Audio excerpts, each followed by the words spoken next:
Assalamualaikum warahmatullahi wabarakatuh. Shalom, Om Swastiastu, Namo Buddhaya, salam kebajikan bagi kita semua.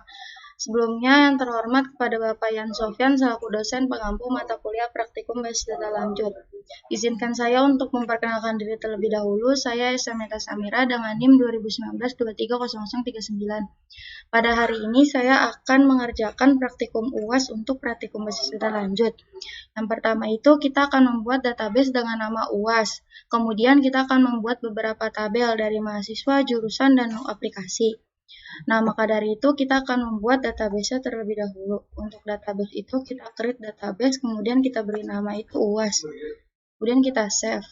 Maka di sini sudah ada database dengan bernama UAS. Kemudian kita akan membuat tabel pada UAS yaitu dengan cara tabel, kemudian klik kanan, query tool. Nah, untuk sintaksnya adalah sebagai berikut, kita akan copy. Nah, untuk create tabel mahasiswa, kita akan membuat kolom yaitu nick, nama, alamat, tanggal lahir, dan ID jurusan. Nah, untuk uniknya itu adalah dari nick, dan dia tidak boleh kosong. Kemudian, jika sudah, kita akan running. Nah, di sini create table yaitu successfully. Nah, pada tabel itu kita akan refresh. Kemudian untuk tabel mahasiswa sudah masuk. Yang kedua, kita akan membuat tabel jurusan, yaitu dengan copy. Kita akan paste di sini dengan ID jurusan sebagai primary key dan nama jurusan itu panjang stringnya itu 50. Kemudian kita akan running. Create tabel successfully juga. Kita akan merefresh. Kemudian untuk tabel jurusan juga sudah masuk. Kemudian untuk log aplikasi kita akan copy, yaitu di sini sama untuk generate selalu untuk identifikannya itu dari ID, kemudian kita akan menambahkan timestamp. Kemudian kita akan running. Jika sudah, kita akan refresh kembali dan untuk log aplikasi sudah masuk. Kemudian kita sisipkan data pada tabel jurusan sesuai dengan script berikut. Jadi untuk datanya itu kita akan copy, kita akan paste di sini. Nah, di sini kita akan menambahkan jurusan dengan value sistem informasi, teknologi informasi, teknik mesin, perkapalan, manajemen, dan bahasa Jepang. Jika sudah, kita running. Nah, di sini sudah berhasil. Kemudian kita akan melihat apakah nama jurusannya itu sudah masuk atau belum dengan perintah select bintang from jurusan. Nah, untuk tabel jurusannya sudah berhasil masuk. Kemudian kita akan menambahkan data pada tabel mahasiswa. Ini kita copy terlebih dahulu.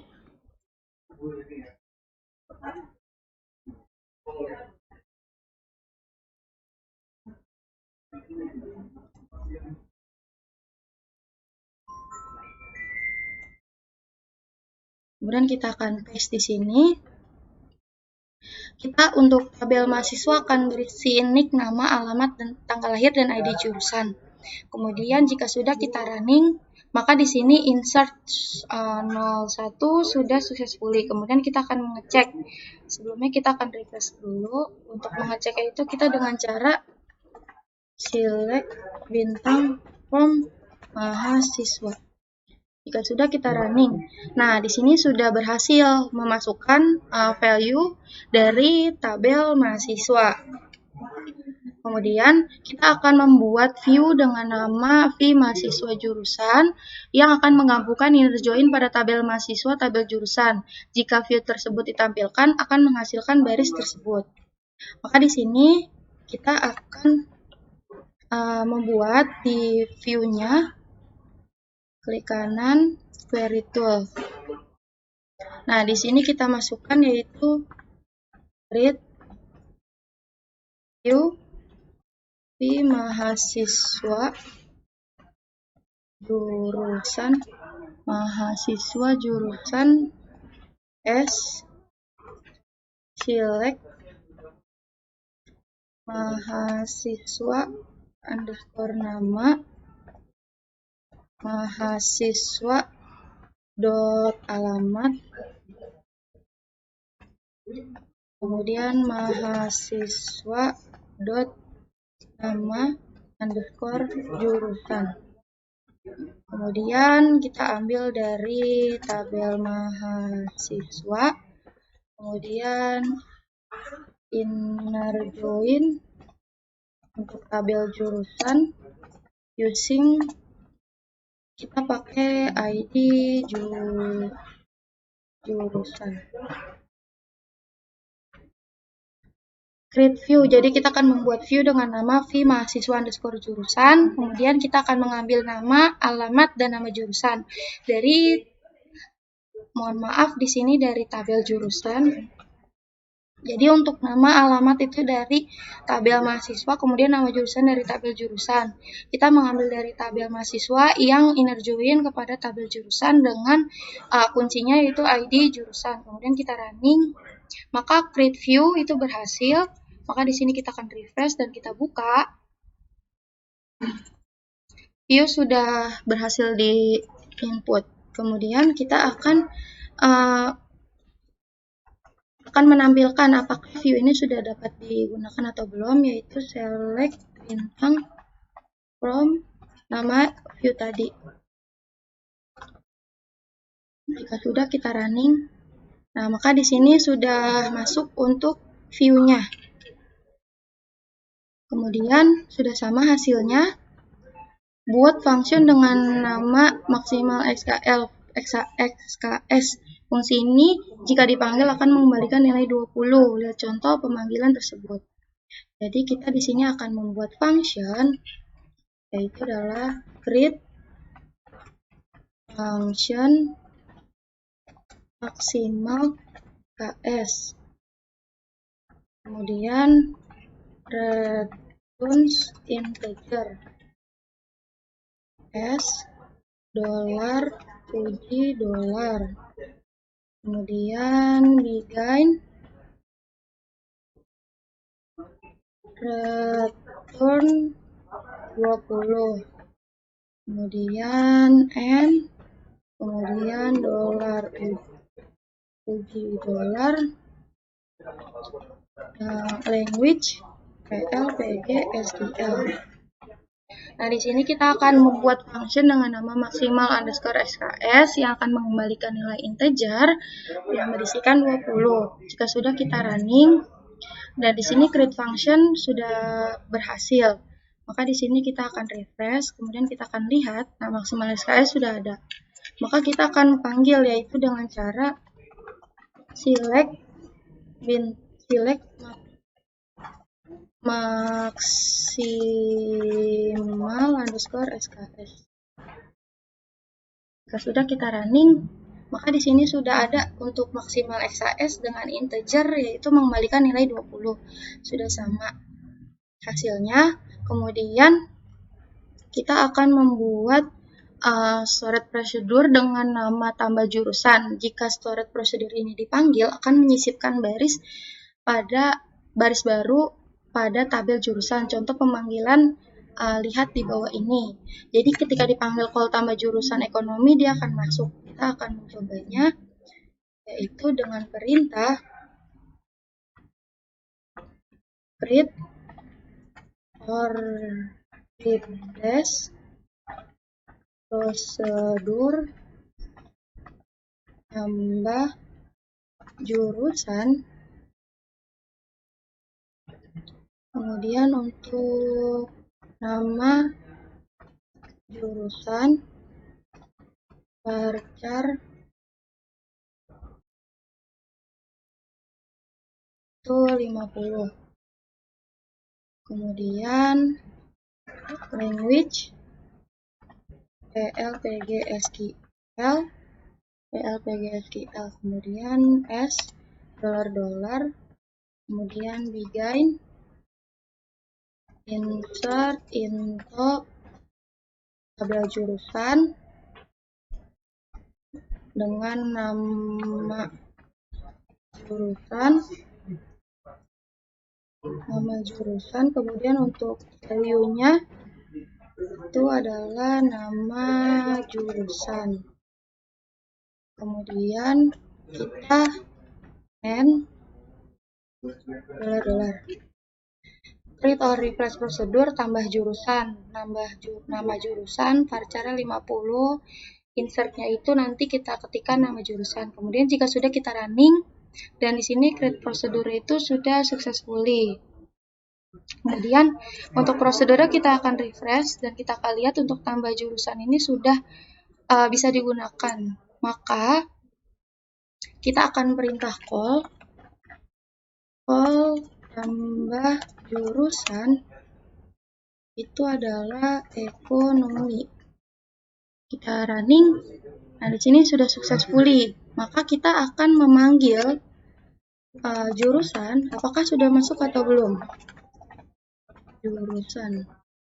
Dengan running. Nah, kemudian untuk ekonomi sudah masuk. Tadi kan sebelumnya sampai bahasa Jepang saja. Kemudian di sini sampai ekonomi. Kemudian kita akan membuat trigger yang berfungsi mencatat audit log sebagai penambah baris pada tabel mahasiswa. Keterangan trigger ini dieksekusi secara otomatis ada after insert penambahan baris pada tabel mahasiswa. Untuk memastikan trigger di atas bekerja, tambah baris baru pada tabel mahasiswa akan setelah dieksekusi pada pencatatan baris di log aplikasi sesuai nik mahasiswa yang ditambahkan. Kemudian gambar tersebut akan menampilkan tabelnya seperti berikut. Kita akan membuat trigger yaitu create or replace function log audit, karena kita trigger itu dari log audit. Kemudian return trigger, kemudian language PL, PG, SQL, kemudian S, kemudian $, kemudian begin, kemudian if kita masukkan jika nicknya baru, maka old nick, then itu adalah insert into log aplikasi, yaitu ada ID, ada nick, kemudian ada ditambahkan. Kemudian jika sudah, values-nya kita dari old-nya, old ID, old dot nick, now, sekarang. Kemudian jika sudah, kita end if, kemudian return new, kemudian end, kemudian $. Nah, jika sudah kita running, nah di sini untuk function triggernya sudah berhasil untuk audit. Kemudian kita akan create triggernya juga. Create trigger class log audit, kemudian before update, kemudian on log aplikasi, kemudian for each row, kemudian execute prosedur log audit, Jika sudah kita running, maka create trigger itu sudah successful juga. Nah, kemudian kita akan menambahkan tersebut itu dengan cara insert into log aplikasi. Ini mohon maaf ada typo. Aplikasi dengan nick, kemudian values-nya itu adalah 48. Kemudian di sini itu valid karena dia itu tidak bisa menampilkan yang triggernya itu 0. Jadi dia itu sudah masuk trigger tapi tidak bisa menampilkan. Nah, untuk triggernya sudah bisa dimasukkan. Nah, jika ditampilkan akan seperti gambar di bawah ini. Mungkin itu saja yang bisa saya sampaikan. Mohon maaf apabila terjadi kesalahan kata maupun perbuatan dalam video ini. Terima kasih banyak Pak Yan atas saran, masukan, nasihat, dan pembelajaran yang telah diberikan selama ini. Wabillahi taufiq wal hidayah. Wassalamualaikum warahmatullahi wabarakatuh.